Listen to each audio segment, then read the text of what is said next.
Back to सिवा classes bye Shalini. आज हम होम साइंस में जो गृह विज्ञान विषय के जो फील्ड हैं उसके बारे में चर्चा करेंगे कि गृह विज्ञान कौन कौन से फील्ड से जुड़ा हुआ है। तो आज हम उसके बारे में चर्चा करेंगे। उससे पहले अगर मेरा आपको चैनल अच्छा लग रहा है तो लाइक करें, सब्सक्राइब करें एंड शेयर करें और मेरा कोऑपरेट करें, ठीक है। तो अभी हम थोड़ा सा फैक्ट समझ लेते हैं कि गृह विज्ञान के क्षेत्र, क्योंकि एग्जाम की दृष्टि से ये पूछ लिया जाता है। एलटी के एग्जाम, पीजीटी एलटी का भी हो, चाहे आपका पीजीटी का हो या नेट का हो, है ना, इन सब में थोड़ा सा पूछ लिया जाता है कि कौन कौन सा जो गृह विज्ञान विषय है इसकी कौन कौन सी फील्ड के अंतर्गत आता है। तो उसको आज हम डिफाइन करने का चर्चा करेंगे, ठीक है। तो जैसे कि पहले इसमें दिया गया है कि गृह विज्ञान का क्षेत्र, गृह विज्ञान का क्षेत्र कि गृह विज्ञान कौन कौन से मतलब उसके कौन कौन से स्कोप है, क्षेत्र, है ना। तो सबसे पहले है इसका जो गृह विज्ञान जो है वो गणित व अर्थशास्त्र से मिलकर बना है, ठीक है। तो अगर गणित और अर्थशास्त्र की बात की जाए, अगर गृहिणी को घर के बारे में या अपने बचत या बजट के बारे में पता नहीं होगा या होम मैनेजमेंट में अगर उसे अपना घर का गणित या हिसाब किताब करने में अगर वो सही से नहीं कर पाएगी तो क्या होगा, कुशल गृहिणी नहीं बन सकती है। तो एक कुशल गृहिणी को गणित व अर्थशास्त्र का ज्ञान भी होना जरूरी है। ये एक मतलब एक पार्ट है गृह विज्ञान का, ठीक है। दूसरा है बागवानी, है ना।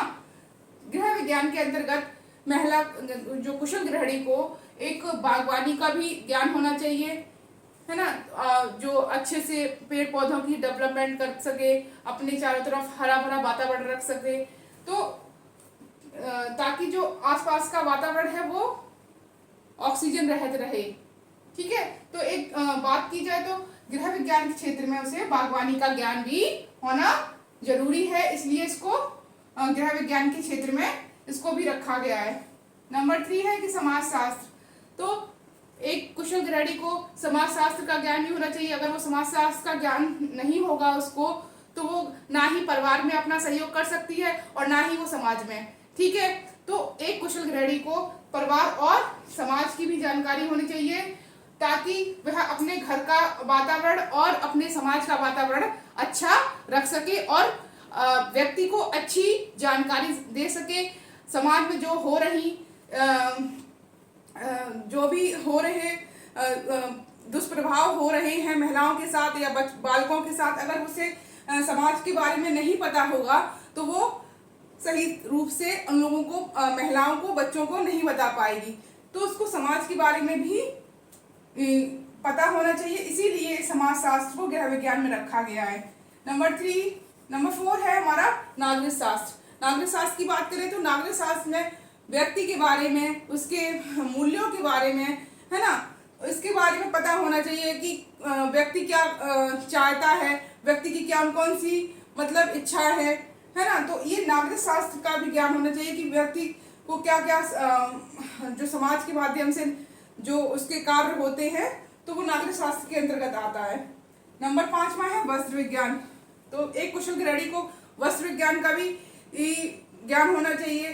तो गृह विज्ञान के क्षेत्र के अंतर्गत वस्त्र विज्ञान का भी व्यक्ति को जानकारी होनी चाहिए ताकि जो रेशे हैं, रेशे से कैसे बनता है वस्त्र और कौन कौन से रासायनिक रेशे होते हैं, कौन कौन से हमारे भौतिक रेशे होते हैं, कौन कौन से प्राकृतिक रेशे होते हैं।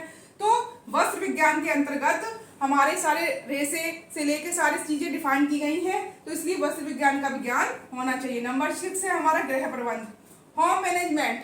अगर गृहिणी को होम मैनेजमेंट नहीं होगा, गृह विज्ञान के क्षेत्र के बारे में अगर उसे होम मैनेजमेंट के बारे में नहीं पता होगा तो वो घर का अपना सही से मैनेजमेंट नहीं कर पाएगी और अपना ना ही अपना घर सही तरीके से व्यवस्थित कर पाएगी, है ना। कौन से चीजें कहाँ रखनी है, कौन से कब मकान कैसे बनाना है और हर चीज का जो भी होम मैनेजमेंट के अंतर्गत आता है कि कौन सा कब चीजें हमको लगानी है, कौन से हमको किस किस प्रकार से मकान का शेप देना है ना, कैसे कैसे इंटीरियर डिजाइन करनी है, तो वो सब गृह प्रबंध के अंतर्गत आता है।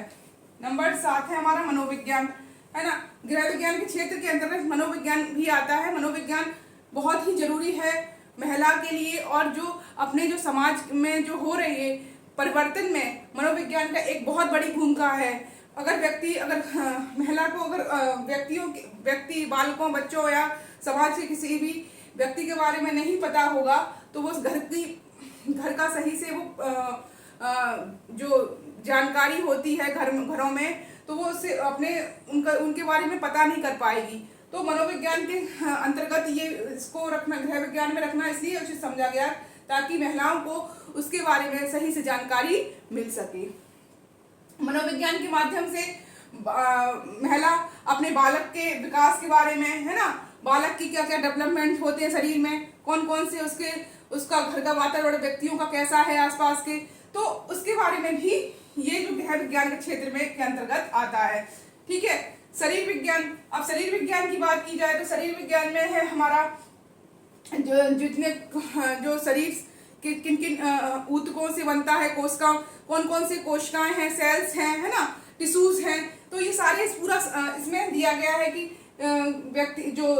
व्यक्ति का जो शरीर है वो किस किस यूनिट से बनता है और कौन कौन से परिवर्तन होते रहते हैं शरीर में। तो ये सारा गृह विज्ञान के क्षेत्र में समावेश किया गया है। ये हमारा 8वां नंबर 9 है हमारा कि विज्ञान में आपका रासायनिक, भौतिक और जीव विज्ञान तीनों आते हैं। तो अगर रासायनिक विज्ञान की बात की जाए तो रासायनिक विज्ञान में जो हमारे जो जीवाणु है ना, और हमारे जो जीवाणु बैक्टीरिया वगैरह होते हैं वो कैसे काम कर सकते हैं। भौतिक में अगर देखा जाए तो भौतिक विज्ञान में अगर देखा जाए पंखे, कूलर, फ्रिज, है ना, ये सब चीजें हमारी क्या क्या रोजमर्रा की जिंदगी में काम कर रही हैं। रासायनिक और जीव विज्ञान में देखी जाए तो जीव विज्ञान में क्या कौन कौन सी न्यूट्रिशन है और जीवों कौन कौन से न्यूट्रिशन जीवों के लिए जरूरी है, कौन कौन से व्यक्ति के लिए जरूरी है, तो ये सब विज्ञान के अंतर्गत आता है। नंबर 10 है हमारा आहार एंड पोषण। आहार और पोषण की बात करें तो व्यक्ति को आहार और पोषण का विज्ञान गृह विज्ञान के क्षेत्र में समाहित किया गया है, क्योंकि गृह विज्ञान में जो अगर महिला को अगर आहार व पोषण का ज्ञान नहीं होगा तो वह सही से ना ही डेवलप कर सकती है उस क्षेत्र के बारे में, ना ही ज्ञान को अपना फैला सकती है। तो गृह विज्ञान के क्षेत्र के अंतर्गत आहार एवं पोषण विज्ञान भी समावेश किया गया है। नंबर 11 है हमारा रोगी परिचर्या और प्राथमिक चिकित्सा। अगर हमको रोगी परिचर्या, रोगी परिचर्या बोले तो हमारे यहाँ घर में कौन कौन से अगर व्यक्ति को रोगी को कौन कौन सा आहार देना चाहिए, उसकी कैसी देखरेख करनी चाहिए, है ना, तो ये रोगी परिचर्या के अंतर्गत आता है। प्राथमिक चिकित्सा, अगर कोई फर्स्ट एड हो गई है, कोई इंजरी हो गई है, तो उसमें कैसे वो अपने घर पे ही रह के फर्स्ट एड दे सकती है अपने, है ना, व्यक्ति को। तो ये सब ये गृह विज्ञान के क्षेत्र में समावेश किया गया है। नंबर 12 है हमारा बाल मनोविज्ञान व मातृकला। बाल मनोविज्ञान और मातृकला की बात की जाए तो बाल मनोविज्ञान, बालकों में कौन कौन से चेंजमेंट होते हैं गर्भावस्था से लेकर उसके मतलब विकास में कौन कौन से चेंजमेंट होते हैं, और मातृकला में क्या क्या महिला के शारीरिक परिवर्तन आते हैं। तो ये सारे कंपोनेंट्स जितने भी हैं 12 के 12 गृह विज्ञान के क्षेत्र में समावेश किए गए हैं, और ये जो है गृह विज्ञान को पूर्ण बनाते हैं। ठीक है, ये सारे जो हैं 12 के 12 ये गृह विज्ञान को पूर्ण बनाते हैं। इसलिए हम गृह विज्ञान को हल्के में नहीं लेना चाहिए कि गृह विज्ञान के क्षेत्र जो है इसको हमको सारे चीजें पढ़नी है इसके, चाहे वो बड़े अर्थशास्त्र हो, बागवानी हो, समाजशास्त्र हो, नागरिक शास्त्र हो, वस्तु विज्ञान हो, गृह प्रबंध हो, मनोविज्ञान हो, चाहे बाल मनोविज्ञान हो, है ना, फर्स्ट एड हो या रोगी परिचर्या हो, आहार एवं पोषण विज्ञान हो, शारीरिक विज्ञान है। अगर बात की जाए गृह विज्ञान की तो गृह विज्ञान में सारे ही सब्जेक्ट कंपोनेंट्स हमारे मौजूद हैं। इसको एक एक चीज हमको सही तरीके से पढ़कर आगे बढ़ना है।